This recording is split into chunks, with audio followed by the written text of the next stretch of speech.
A new light lane Plymouth has become one of the main art hubs of the city.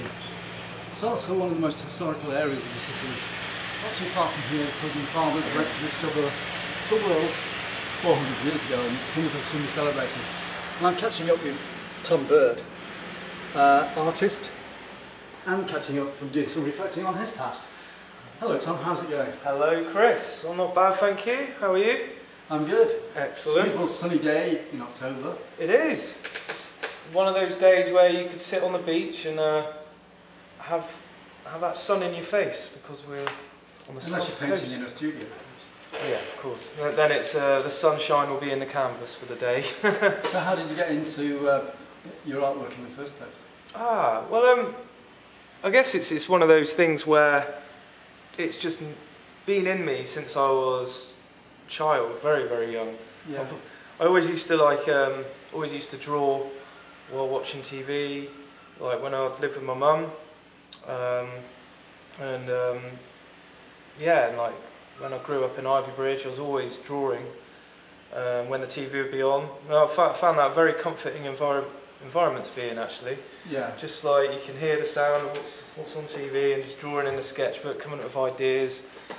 I draw things like characters, mythical characters and mythical lands and stuff like that, and like the fantasy side of things, which is cool.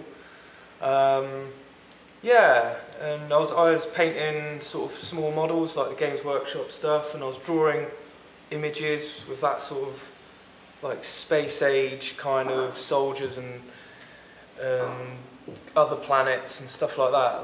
And I was drawing it all with pencil, and like biro and stuff like that. So when did you get into the landscape artwork? Right, well, when I did live in Ivy Bridge as a child, there used to be a bus that would go to Bigbury, and it was called the 87. Never forgot it. I've still actually got the last ever ticket that I got on that bus. It's in one of my diaries. Actually. Yeah, it could be. I mean, it's such a like powerful kind of thing personally, because that was the end of such an era. Yeah. We used to spend. How old were you then? I was just left school. So we were like during the time of the bus, we used to like kind of, after school, just jump on the Bigbury bus from Ivy Bridge, and like when the clocks went forward, it'd be lighter evenings, so we just go surfing and go surfing on the beach. Yeah. So we go surfing. Plenty of energy after the day. Yeah, that's it. Yeah. Because a lot of young people don't have that after school, do they? Because they're stuck in cities and places where they can't release energy. So at least it keeps you out of trouble when you get out to the beach and have a time with your mates and probably smoke a few cigarettes and drink a bit of beer. Yeah, And none of that. Yeah. And then we used to change the world at the same time. Yeah, that's right. Well, we used to like obviously surf there loads, and we used to like camp out there in the summer holidays and wait for the swell to come in. So you'd have a flat, calm sea, and be camping out, having a fire. Wake up the next day. Is there any waves coming in? No, still flat, calm. And then it would always come in a little bit later, so we'd camp out for longer. Yeah. And then you see the swell start to come in, and you see like the lines of swell stacked up out to sea, all coming in. It was just like the most beautiful sights.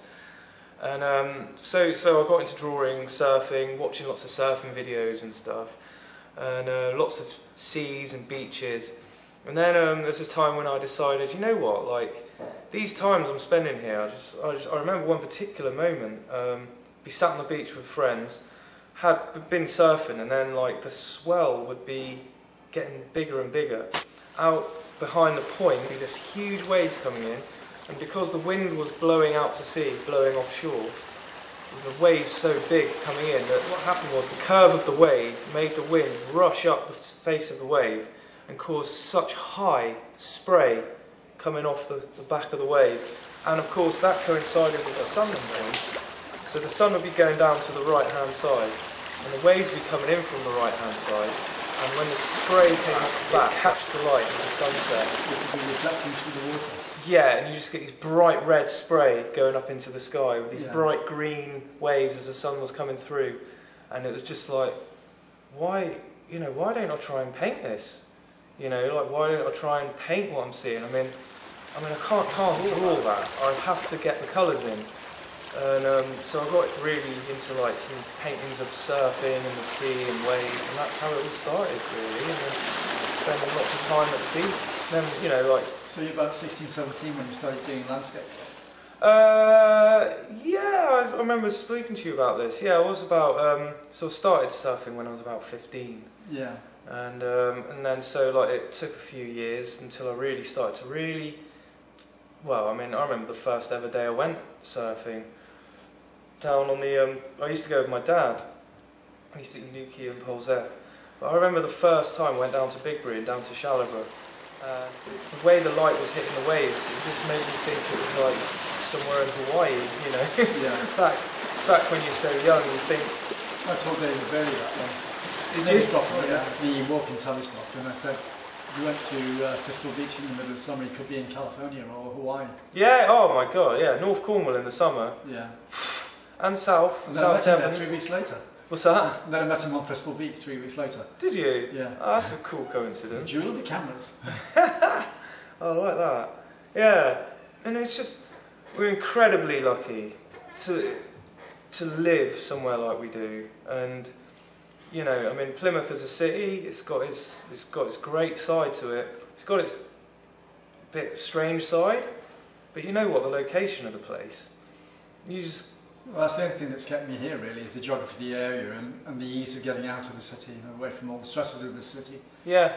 Because it definitely puts a lot of stresses on people. Yeah. And they need that escapism at the same time. Yeah, so moving from Ivybridge to Plymouth was quite an interesting time. Yeah. But yeah, like back in the day, we used to, like camping out on the beach. And I think that's the main inspiration, that's the main drive that threw me into like art, well, painting. The drive that drew me into art itself was just to explore imagery, you know, and explore the world around, you know. I mean, like, and the thing is, like, what I noticed was like the art kind of, it's a symbiotic relation. Well, it's sort of a, I guess you could say, a symbiotic relationship with those times you can spend out in nature and in the world around you, because when you paint what you're inspired by, and then you go out into it, it gives a whole new dimension to it, and you start to see the colours, and you start to see more where the detail is, and the colours, well, there's detail everywhere, and like, you know, it's an infinite detail in the reality that we explore. Seeing the world with open eyes. Yeah, and breathing in the aromas of life. Yeah, definitely. From nature's colours all around us. Exactly, yeah. From a spectrum of light. Absolutely, yeah. It's like the Earth's almost like a prism, isn't it? I mean, the sun's the bright white light, and it refracts through the atmosphere, refracts all different colours in the sky, then refracts all different colours off all the objects where the light's hitting and bouncing off. It's just the planet is like a prism within. And within the prism, there's infinite more prisms. It's all one white light, isn't it? It's all coming into this prism it's effect quite of the interesting. Earth. When you're in the outer galaxies, you can see the blue planet. Yeah. It stands out like nothing else because of the colours and the organic, natural forces within the planet. Oh yeah, I mean, you just like go out into the solar system. You got Mars, you know, like Venus, Jupiter. They're all pretty brown and browny red in colour, really. You know, and then Saturn. Then, of course, you got Uranus and Neptune, which are very blue. But the Earth. Of course, you've got a telescope now, so you're studying planets as well. Well, I've got these binoculars. It's actually binoculars where they're quite expensive. They've got image stabilizer, so you can look up into the night sky and use them like a telescope. You can look at the moon. I remember once, well, not so long ago, when I first brought them, going up onto Dartmoor and seeing the moon rise on the just coming over the horizon, like a dome, like a glowing dome, was the moonrise. And so I was like, oh, there it is, because we kind of looked at the times. We went up there, me and a friend, got the binoculars out. You could see all the craters and stuff. The moon filled the whole vision, you know. The whole viewpoint, the view was the moon, filled up the whole view. and then put the image stabilizer on, and you could see the atmospheric distortion where the edges of the moon was rippling, like visibly shimmering. Yeah. Almost like, it was quite cold, but it was almost like how heat shimmers off the road in the summer. Yeah. Like everything moves. Yeah. That's what the moon was doing. You could zoom, I was zooming in so close, you could see the shimmering around the edge of the moon. Yeah. It was visibly moving. Well, they reckon the moon is part of the Earth now anyway, that broke away. Yeah, that's right, yeah. During the Big Bang, or the massive explosion. Yeah, it's like the sun, as the solar system was forming, I think like a lot of the gas went into the gravitational pull of like the biggest mass, which was the sun or something like that, and the excess kind of dust created the planets, right? Something like that, anyway. And and then it's just how it all forms from like spontaneous creation, really. So how did you define your style of artwork? And how long did it take you to get there? Good question. Or have you struggled to find it? I don't know, it's like the style just developed from drawing with biro, biro pen. I used to draw waves with biro pen, and like kind of, you know, looking at them a lot, like working out the contours of how a wave would break. So it's sort of like almost like a spiral moving away from you. Yeah. So flat in the foreground, and then as it goes up and up and up, it kind of breaks like a spiral. And I was mapping that out with biro all the time. It just seemed like a very therapeutic thing to keep on drawing waves with biro, and like doing the contours. And then I did the same with clouds. I just kind of figure out like how the clouds would curve and move in the same way. Then of course that went into the painting, and then so I don't know what style it is. It's just something that's come from that, you know. Did you go to art school? Yeah. I actually studied graphic design. Yeah. I had some work. That's where your style comes from. It's more graphic in art areas than very defined. Yeah, I mean, in some ways it's kind of inspired this 4-colour process. I mean, I use, you know, in the print process, you know, if you're doing a photographic print onto like magazine print, say, you got, you know, they say CMYK. Where everything comes from. Yeah, cyan, magenta, yellow, and black is what they use, but I use white instead of black. Yeah.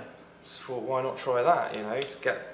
Surely if it's the same with the print process, then I can make every colour out of the same 3 main colours, you know? Yeah.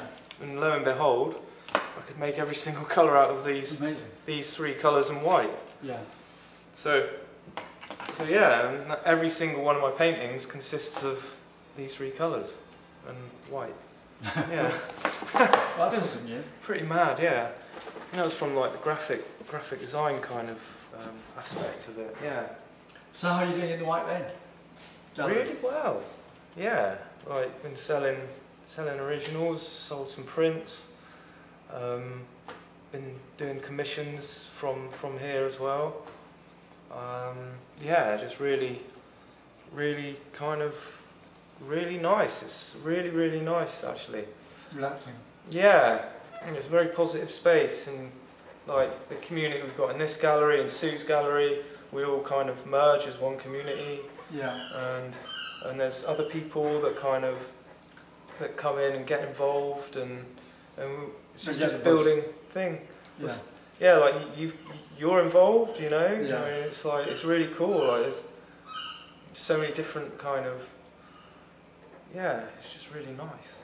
Well, you can be as serious or as stupid as you want to, even here without any problems, can't you? You can be yourself, exactly. You can be yourself. Yeah, you can be silly. It doesn't matter to be silly. As long as you're not too silly with customers coming in. Oh yes. Yeah. But even they might think, oh, it's crazy artists, it's okay. Yeah. At least they're talking. Yeah, exactly, yeah, not just like, yeah, but it's cool. Right, thanks a lot, Tom, anyway. Thanks, Chris.